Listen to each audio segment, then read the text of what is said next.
it was a crazy world that I lived in. I mean, being in Miami, I felt like Miami, it's like a bucket of crabs. Everybody's trying to make it, but like trying to, if they got to pull you down to get up a space, they're gonna do that.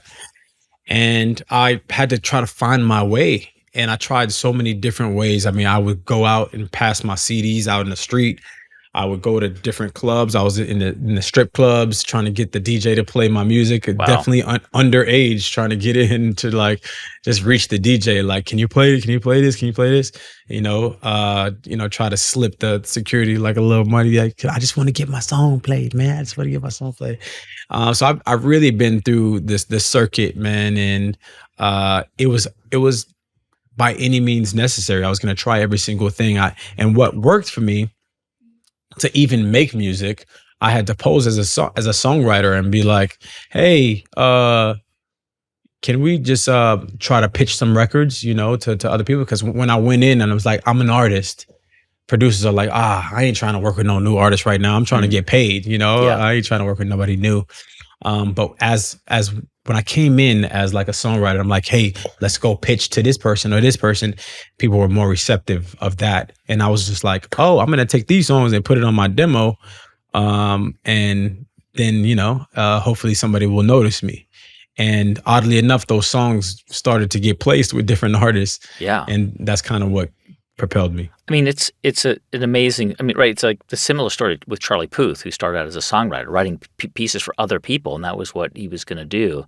And that for you was the only way you could break through, like because as you say, producers and others were like, "Yeah, I don't have time for you right now," or "Yeah, take a number. There's a million people trying to audition or try to break through." But you could break through as a songwriter. You could write songs. And how did you get? I mean, how did you get songs in front of artists like I mean, because you started to get some attention. I mean, Diddy and Lil Wayne and others. I mean, how did those songs even get in front of those artists? It was tricky, but Miami is really small, and I was working with all of these different up and coming producers, and Yeah, somebody was bound to meet somebody. yeah, We had P. Diddy down in Miami. We had Cash Money down in Miami. We had Timbaland and his crew down in Miami. So there was quite a bit of like music energy in Miami at that time.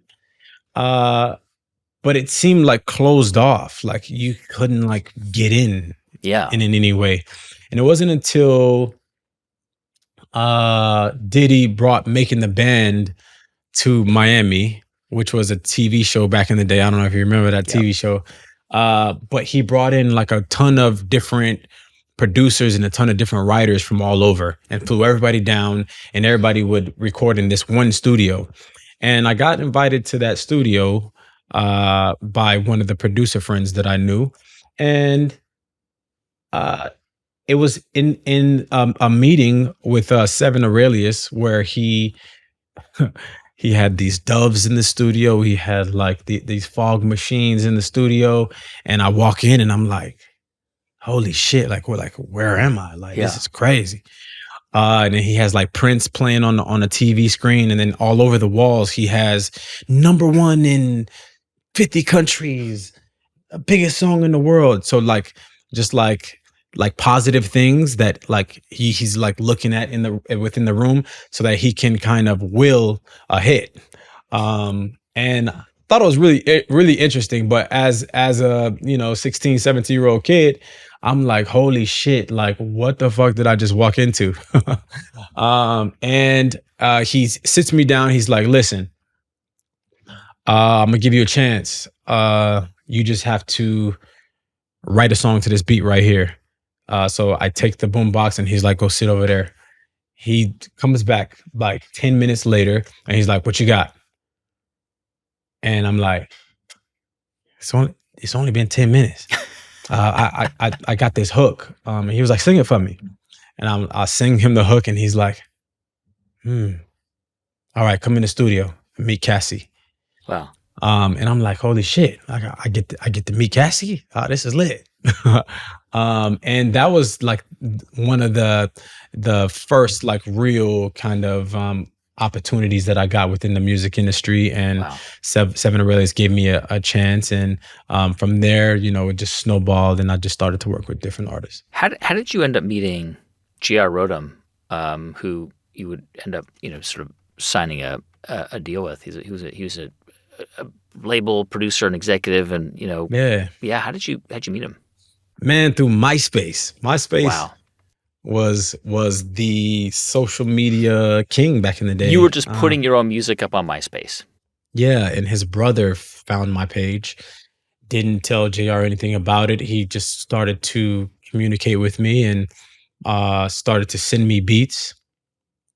And he wasn't necessarily interested in me as an artist. He was interested in me as a songwriter because he liked the songs on my page. And I don't know that they were necessarily looking for any other artists. They had Yeah. Sean Kingston, who had been putting out hit songs, and they were looking for songs for him.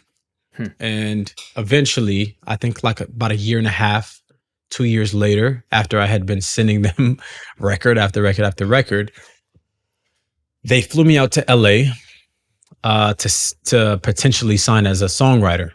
I get in the studio with JR instantly. We make 7 songs that night, and he's like, "Holy shit, man! Like, you should be an artist." Wow. And I was like, "Yeah, that's what I've been trying to do this whole time." And we locked in. I was in the studio every single day, working on ideas. He had beats for days, and I had song ideas for days. So I would literally be in the studio, just me and my cousin. My cousin recorded me. It was a studio the size of a box. So like it wasn't straight to the glamorous life. Like it was Right. still a studio. It was a very nice studio. It's a studio called Chalice Studios, which is a top tier studio in LA. But within that studio, there's like this little box in there that's like the size of a not even a walk-in closet. It's like really, really tiny. But I was happy to be there. I just got to be in the energy of that place. And like I would walk out and like Justin Timberlake would be there. Like I walk out and it's just like see Timberland or something. It was like a crazy kind of energy. But that was like the beginning. It was like the genesis, the start of something brand new. Yeah. And the first songs that I was actually writing for other people, which were like What You Say and a song called Replay. I was trying to pitch those to Sean Kingston and his label, Wow. and they turned those songs down. What You Say became my first single, which was a #1 song all over the world. Yeah. And then Replay ended up going to 𝐤𝐤𝐬, which was also a #1 song all over the world. But those were like the first kind of records that I thought would have been placed. If you like this clip and you want to watch another one, click right here. And if you want to watch the entire episode, click right here.